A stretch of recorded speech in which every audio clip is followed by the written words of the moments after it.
এই মুহূর্তে আমরা চলে যাচ্ছি বগুড়ায়, সেখানে আছেন আমাদের সহকর্মী আল কাসির। কাসির, আপনি সকাল থেকে ইলেকশনের খবর জানাচ্ছিলেন। এই মুহূর্তে বগুড়ার সবশেষ একদম ভোট কেন্দ্রের প্রস্তুতি থেকে শুরু করে ভোটারদের উচ্ছ্বাস কেমন দেখতে পাচ্ছেন, জানাবেন।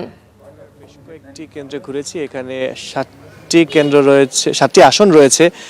বগুড়ার 12টি উপজেলায় 7টি আসন এবং এই 7টি আসনে কিন্তু 983টি কেন্দ্র রয়েছে এবং এই 983টি কেন্দ্রের মধ্যে 500 কেন্দ্র ঝুঁকিপূর্ণ।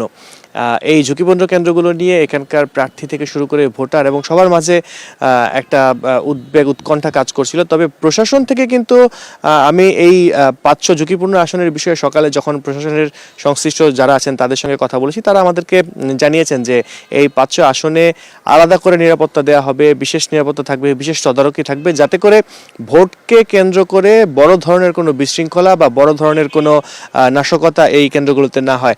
ঠিক এই মুহূর্তে আমি আছি বগুড়া 5 যে আসনটি আছে সেই আসন, অর্থাৎ শেরপুর ধুনট, এই আসনেরই একটি কেন্দ্র, ধুনট এনইও পাইলট উচ্চ বিদ্যালয়, এখানে আছি। এবং এখানে আমরা যেমনটা দেখেছিলাম বা জেনেছিলাম যে আজকে সকালে বগুড়ার বেশ কিছু সবগুলো কেন্দ্রে নির্বাচনী সরঞ্জাম যেগুলো আছে সেগুলো পৌঁছে দেওয়া হয়েছে। এখন এই কেন্দ্রে এসে আমি যেটা দেখেছি যে ভোট গ্রহণের জন্য কিন্তু কেন্দ্রটি পুরোপুরি প্রস্তুত এবং এই কেন্দ্রকে ঘিরে কেন্দ্রের ভোট কক্ষ এবং পুরো স্কুল, এই স্কুলটাকে ঘিরে আইন শৃঙ্খলা বাহিনীর দায়িত্বে যারা আছেন তারা কিন্তু সজাগ রয়েছেন। তারা এখানে বাইরের কাউকে প্রবেশ করতে দিচ্ছেন না, এমনকি সাংবাদিক পরিচয় দিয়ে আমাদের পরিচয়পত্র দেখিয়ে আমি এখানে ঢুকতে পেরেছি এবং এখান থেকে আপনাদেরকে বিভিন্ন তথ্য জানাতে পারছি। তো এখানকার আইন শৃঙ্খলার দায়িত্বে যারা আছেন তারা কিন্তু বেশ অ্যাক্টিভ আছেন, বেশ সরব আছেন এবং তারা বলছেন যে কোনো ধরনের অপ্রীতিকর ঘটনা তারা এখানে হতে দেবেন না এবং ভোট বানচালের চেষ্টা যদি কেউ করে তাহলে তাকে কঠিনভাবে তারা প্রতিহত করবে। তো সব মিলিয়ে এই ছিল